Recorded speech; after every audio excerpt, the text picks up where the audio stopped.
Welcome back class. अब चलते हैं बेटा हमारे मिसलेनियस सेट की तरफ, जिसके अंदर तीन question with respect to direct variation, inverse variation and partnership के दिए हैं। The set is on page number 100 of your text book और उसका सेकेंड सम अब हम इस वीडियो में सॉल्व करेंगे। दे से 10 men take 4 days to complete the task of tarring a road।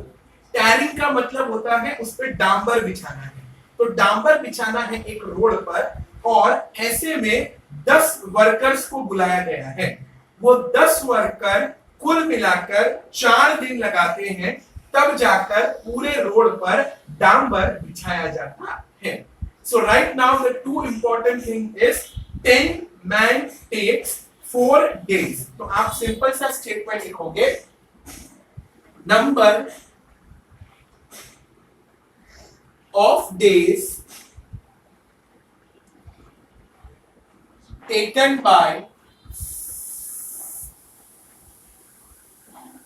10 men is equals to 4 days। Correct. अब अचानक से क्या हुआ, जहां पर पहले 10 आदमी काम कर रहे थे, अब वहां पर 8 आदमियों ने काम करना शुरू कर दिया है। यानी कि शायद 2 एब्सेंट होंगे या 2 किसी भी कारण नहीं आ पाए होंगे, कुछ भी होगा। और उन्होंने लिखा है कि 8 मैन विल टेक, यानी कि अब तो पहले क्वेश्चन में दिए थे 10 वर्कर 10 मैन, अब उन्होंने दिया है 8 मैन के बारे में। तो 8 मैन कितना दिन लेंगे अपने को वो डिसाइड करना है। So now let us see, we will write here number of days taken by 8 men is equals to question mark days। Correct. अब आप थोड़ा सा दिमाग लगाओ, जब आदमी कम आएंगे काम पर तो काम करने के लिए ज्यादा समय लगेगा। जैसे कि बेटा जब 10 आदमी मिलकर काम कर रहे थे तब 4 दिन में काम पूरा हुआ। अब 10 में से 2 आदमी नहीं आए हैं, 2 men या वर्कर्स नहीं आए हैं, तो काम करने वाले हाथ हो गए हैं कम।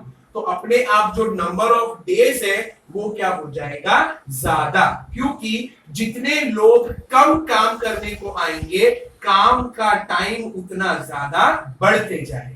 सो जब नंबर ऑफ मेन हुआ डिक्रीज, नंबर ऑफ डेज हो जाएगा इंक्रीज। डिक्रीज इंक्रीज ऐसे वेरिएशन को कहते हैं बेटा इनवर्स वेरिएशन। तो after this you will leave a line, 2 finger space, when the number of men decreases, comma, the number of days required will increase। Hence it is an example of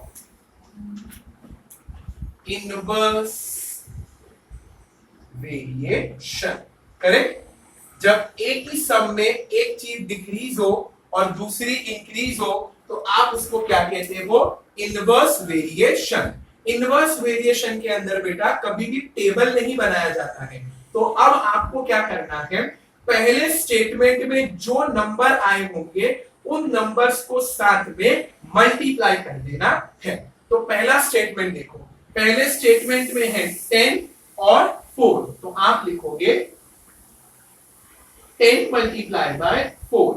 फिर हम लोग लगाएंगे equal to का sign, ताकि हम divide एक तरीके से डिवाइड कर सके कि जो लेफ्ट में है वो है आपके फर्स्ट स्टेटमेंट के नंबर्स और इक्वल टू के राइट में जो है वो है आपके सेकेंड स्टेटमेंट के नंबर्स, और सेकेंड स्टेटमेंट में आएगा 8 एंड क्वेश्चन मार्क। तो क्वेश्चन मार्क की जगह आप कोई भी वेरिएबल ले सकते हो।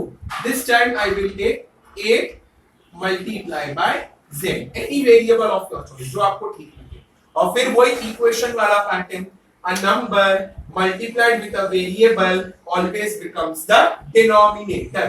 तो आप लिखोगे इधर 10 multiplied by 4 the whole upon 8 is equals to z। 4 ones are 4 twos are correct, 2 ones are 2 fives are, so the correct answer is 5। 5 multiply by 1 is equals to z।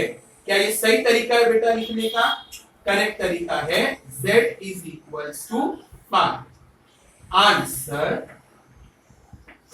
number of days taken by 8 men is equals to 5 days। number of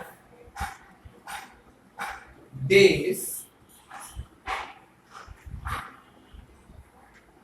taken by 8 men is equals to 5 days। Correct? तो अब आप देख लो, आपकी आंखों के सामने ही है बच्चे, जब 10 आदमी काम कर रहे थे तो 4 दिन में काम पूरा हुआ। अब 10 आदमी रिड्यूस हो गए और बन गए 8, तो नंबर ऑफ डेज 4 में से इंक्रीज होकर बन गया 5। तो जब मेन डिक्रीज होंगे, काम करने वाले हाथ डिक्रीज होंगे, तो अपने आप टाइम जो लगेगा उसे इंक्रीज होना ही पड़ेगा। ठीक है, तो इसी के साथ बेटा आपका सेकेंड वर्ड प्रॉब्लम, या यूं कहूं तो इस चैप्टर का पहला मिसलेनियस का वर्ड प्रॉब्लम कंप्लीट होता है। इसके आगे 2 सम और हैं, वो हम इंडिविजुअल अलग अलग वीडियोस में देखेंगे। Till then take care of yourself and thank